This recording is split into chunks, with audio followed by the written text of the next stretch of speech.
sa Renz. Ito ang kwento ko. Ito ang kwento namin. 1, 2, 3, 4, 5. 5 buwan akong nagtiis dahil sa mali kong ginagawa. May isa akong kaibigan ng pangalan ay si Jess. Hindi ko alam, kilala din niya si Ann at si Vic.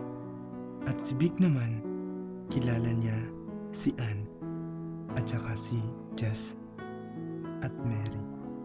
Dito nagsimula ang lahat kung bakit nagkagulo ang buhay ko at pati love life ko ay nadamay dahil sa mga mali kong ginagawa. Isang araw na masaya ang magkaibigan na namamasyal, kumakain at nagsisimba.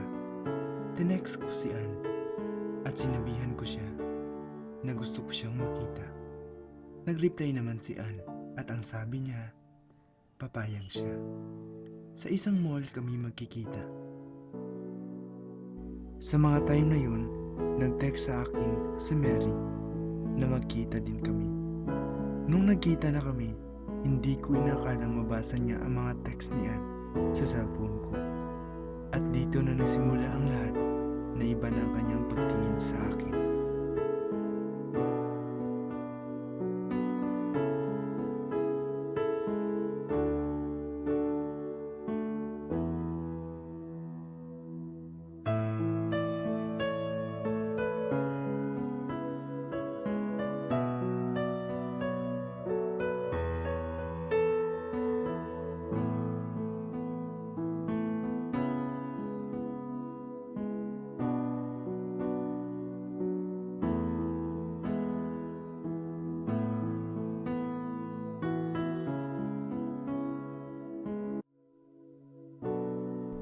Sa mga time na yun, galit na galit sa akin si Mary dahil sa mga nabasa niya sa cellphone ko. At tuloy pa rin ang pagkikita namin ni Ana. Pero ang hindi ko lang alam, sinundan pala ako ni Mary. At dito nagsimula ang malaking away.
Nagsisisi talaga ako sa mga ginawa ko kung bakit nagawa ko yung sarili kong girlfriend na makipag-meet sa ibang tao.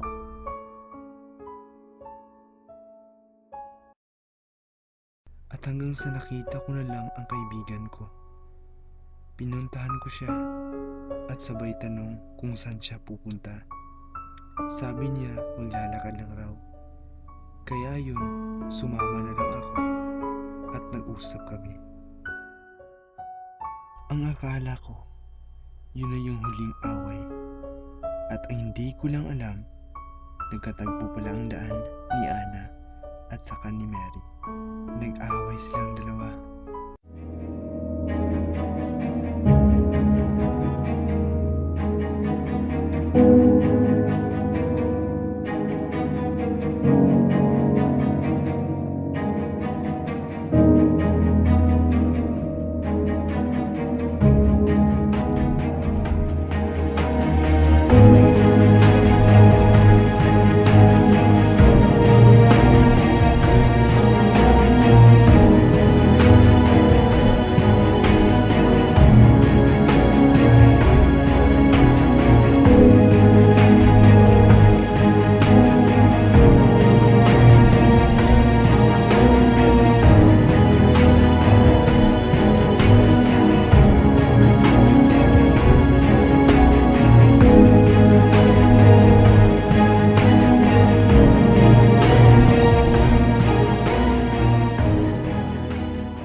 Mabuti na lang andyan si Vicky.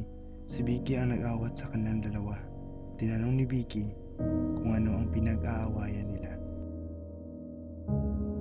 At sa mga oras na yun, sinabi ni Anne at ni Mary ang katotohanan kang Vicky. At si Vicky ay nakakilala sa akin.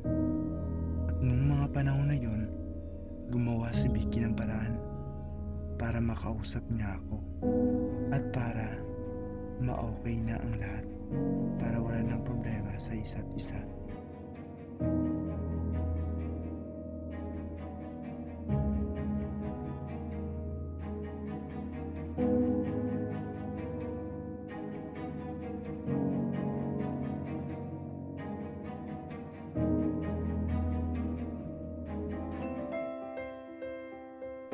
At pagkatapos nun, nagtagpo ulit ang daan ni Anne at ni Mary.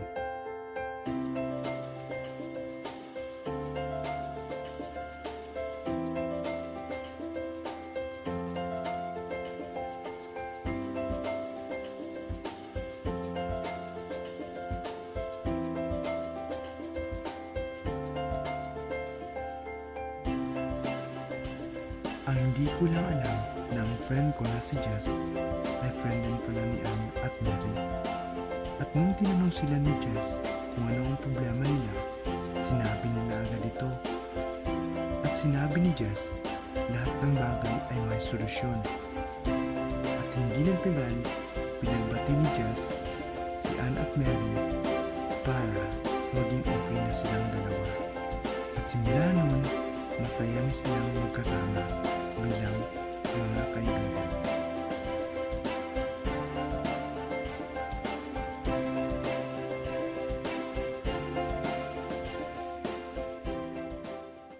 Limang buwan din ako nagtiis sa aking mga ginagawang kasalanan.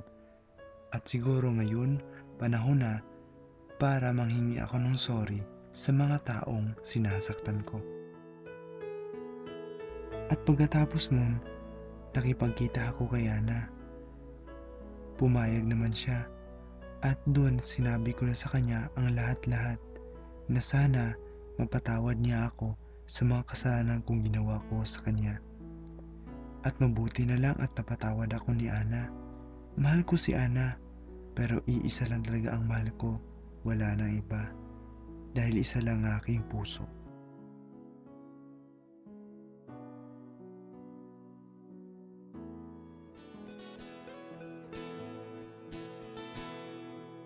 Naalala ko pa nung nililigawan pa lamang kita, dadalaw tuwing gabi, masilayan lamang ang iyong mga ngiti at ika'y sasabihan. Isang araw, pumunta ako sa lugar kung saan doon ko una nakikilala ang girlfriend ko na si Mary. Hindi ko inaasahan na andun din siya at ganito ang nangyari.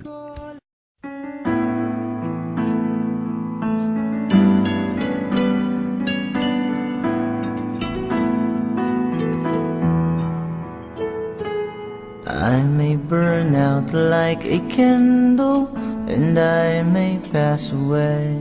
I may fall just like a shooting star. My heart will stay. I'll be yours until forever. Forever I'll be true to the promise I have made from the day that I found you. Forever you're in my heart. Even if we're apart, I say forever I'll be yours. Forever I love you, I say forever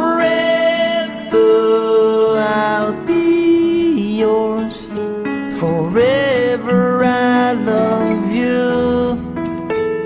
My love will never fade away, even if I die. and I will love you until the end of time, even without your smile. So hear me please, I beg you, don't walk away. I need you to stay with me and be by my side. Take my hand and we'll walk it out until forever.